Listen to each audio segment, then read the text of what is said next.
अस्सलामुअलैकुम, मेरा नाम इमरान ज़हूर है और मैं आपको decode.com के प्लेटफॉर्म पे वेलकम करता हूँ।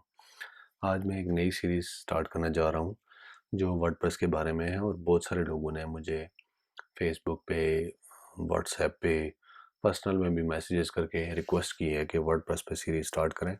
कुछ मेरे दोस्तों ने भी की है और डेफ़िनेटली ये ऐसी चीज़ है कि सीखनी आसान है और अगर आ जाए तो इससे बंदा मैक्सिमम आउटपुट ले सकता है। इवन अगर कोडिंग का आपको एक हरफ भी नहीं आता और आप सीखना भी नहीं चाहते तो आप फिर भी यूजिंग वर्डप्रेस कुछ ना कुछ बना सकते हैं, बल्कि काफ़ी कुछ बना सकते हैं क्योंकि वर्डप्रेस में बहुत सारी चीज़ें बनी बनाई हैं और जस्ट आपने राइट चीज़ें यूज़ करते हुए अपनी एप्लीकेशन को, अपनी वेबसाइट को बिल्ड करना है। इसके अंदर जो 2-3 स्ट्रॉन्गेस्ट चीज़ें हैं वो इसकी पोस्ट्स, पेजेस, प्लगइन्स और थीम्स हैं। प्लगइन्स और थीम्स सबसे कॉम्प्लेक्स चीज़ें हैं सीखने के लिए अगर आपने डेवलपमेंट करनी है प्लगइन्स और थीम्स की। लेकिन अगर आपने जस्ट उनको यूज़ करना है तो फिर आपको ज़्यादा सरदर्दी नहीं लेनी पड़ती। जस्ट चाहें कोई प्लगइन फ्री में उठाएँ या परचेज़ करें, उसको इंस्टॉल करें और जस्ट यूज़ करें। इंस्टॉल करने के लिए डेफ़िनेटली कुछ स्टेप्स होते हैं, उसके लिए आपको डॉक्यूमेंटेशन पढ़नी पड़ती है, लेकिन वो भी आसान होती है, स्टेप बाय स्टेप लिखी होती है। बहरहाल वर्डप्रेस सीखना क्यों ज़रूरी है? वर्डप्रेस सीखना इसलिए ज़रूरी है कि वर्डप्रेस में दुनिया की 35% साइट्स जो दुनिया में एग्जिस्ट करती हैं वो यूजिंग वर्डप्रेस बनी हैं। इसको हम गूगल पे सर्च कर लेते हैं। मैं ज़रा ज़ूम कर लेता हूँ। वर्डप्रेस वेबसाइट मार्केट शेयर, तो ये गूगल ने खुद दे दिया है जी। ज़्यादा मेहनत करनी नहीं पड़ी। ये 2011 से 2019 के स्टैट्स हैं। मेरे ख्याल से अभी इससे भी ज़्यादा हो गए होंगे। इसके साथ W3 टैक्स के भी आ गए हैं। ये डेली अपडेट होते हैं, लिहाजा इसी को ओपन करते हैं।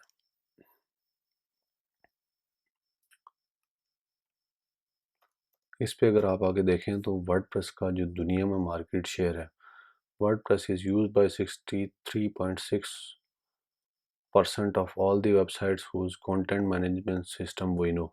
दुनिया में जितनी वेबसाइट्स कंटेंट मैनेजमेंट सिस्टम्स को यूज़ करते हुए बनी हैं और उसकी टेक्नोलॉजी का W3 टैक्स को पता है, उसमें से वर्डप्रेस का मार्केट शेयर 63.6% है।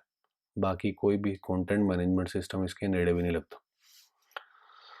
तो मेरा मेरा जो रफ़ आइडिया है इसकी शायद इससे भी ज़्यादा हो। अच्छा, दुनिया में जो सारी वेबसाइट बनी है उसमें अलोन वर्डप्रेस में 37.6% बनी है, जो कि एक ह्यूज नंबर है। यानी हर 100 में से 37 से 38 साइट्स वर्डप्रेस में बनी हैं। तो आप सोचें कि आप कितनी बड़ी मार्केट आपके लिए ओपन होने जा रही है अगर आप वर्डप्रेस के एक्सपर्ट हैं तो। उसके बाद ये वर्जन्स की डिस्कशन चल रही है कि इस टाइम दुनिया में किस वर्जन की क्या मार्केट शेयर है, उस पे हम फोकस नहीं करेंगे। हम डेफिनेटली लेटेस्ट वर्जन ही सीखेंगे। तो इसलिए वर्डप्रेस सीखना ज़रूरी है। और एक और थर्ड चीज़ है जो कि इम्पोर्टेंट है और बतानी भी ज़रूरी है। वर्डप्रेस इसलिए भी सीखना ज़रूरी है कि वर्डप्रेस अगर आपको कोडिंग नहीं भी आती तो स्टिल आप कुछ यूज़फुल काम इससे ले सकते हैं। जैसे आप एजुकेशनल वेबसाइट बनाना चाहें, आप अपनी कंटेंट बेस्ड वेबसाइट बनाना चाहें, आप छोटा मोटा स्टोर बनाना चाहें, तो आपको कोई कोडिंग नॉलेज की ज़रूरत नहीं है। आप बिल्कुल यूजिंग वर्डप्रेस वो काम कर सकते हैं। लेकिन थोड़ा बहुत आपको टेक्निकल नॉलेज होगा तो आप अपनी साइट को लाइव भी कर सकते हैं या सर्वर पे चढ़ा सकते हैं और आप अपनी, या आप कम से कम अपनी कॉस्ट तो बचा सकते हैं। आप किसी डेवलपर को या बंदे को ये कह सकते हैं कि जी साइट तो मैंने खुद बना ली है, ये उसकी लुक एंड फील है, आप इसको जस्ट सर्वर पे चढ़ा दें। तो डेफिनेटली आपके कॉस्ट ऑफ डेवलपमेंट कम हो जाएगी। तो ये एक बेसिक वर्डप्रेस का ओवरव्यू था कि इसको सीखना क्यों ज़रूरी है। वर्डप्रेस का थोड़ा मैं बता देता हूँ एंड पे कि ये है क्या चीज़। वर्डप्रेस एक कंटेंट मैनेजमेंट सिस्टम है जिसमें आप without using code, plugins, themes और ये चीज़ें ऐड करके आप जनरल पर्पस किस्म की वेबसाइट्स जो डेली नॉर्मल यूज़ होती हैं वो आप मैक्सिमम काइंड ऑफ वेबसाइट्स इससे बना सकते हैं। इसमें कुछ कैटेगराइजेशंस होती है चीज़ों की, जैसे पोस्ट एक नाम इसमें यूज़ होता है। पोस्ट, अगर आपने आर्टिकल्स वगैरह लिखने हों तो उसके लिए पोस्ट यूज़ करते हैं।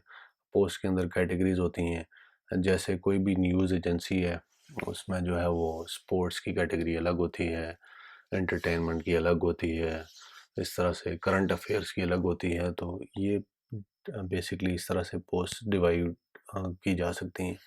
इसके अलावा कोई भी पोस्ट तब तक आर्टिकल अच्छा नहीं लगता जब उसमें कोई मीडिया ना डले, तो मीडिया भी उसको डाल सकते हैं। पेजेस क्या होते हैं? पेजेस जो हैं वो आपके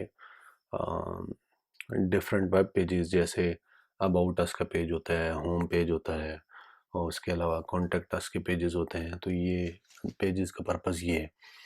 तो बेसिकली ये आपको एक इस तरह का प्लेटफॉर्म देता है कि आप बेसिक वेबसाइट तो as it is alone WordPress जब आप इंस्टॉल करते हैं तो उसी टाइम आप बना सकते हैं, जिसमें जस्ट कंटेंट हो। लेकिन आप उसमें अट्रैक्टिव चीज़ें ऐड करना चाहें, आप उसमें मज़ीद इंटरेक्टिविटी ऐड करना चाहें, आप चाहें कि हमारा वर्डप्रेस स्टोर बन जाए, तो उसके लिए फिर प्लगइन्स और थीम्स अलग से आपको इंस्टॉल करने पड़ते हैं, जिनके डेडिकेटेड सेक्शंस बने हुए हैं और जो ढूंढने आसान है। ये हम इस सीरीज़ में ये सारी चीज़ें करेंगे। अगर आप ये सीखने में इंटरेस्टेड हैं तो आप मेरे चैनल को सब्सक्राइब कर लें और बेल आइकन को भी दबा लें, ताकि जब भी नई वीडियो अपलोड हो तो आपको अपडेट आ जाए। तो इंशाल्लाह फिर नेक्स्ट वीडियो में हम प्रोडक्टिव काम करेंगे। हम एक्चुअल में वर्डप्रेस को देखेंगे, इसमें ये काम होते कैसे हैं। तो आप जो है आपको मैं अगली वीडियो में इंशाल्लाह फिर मिलूँगा। तब तक के लिए अल्लाह हाफ़िज़।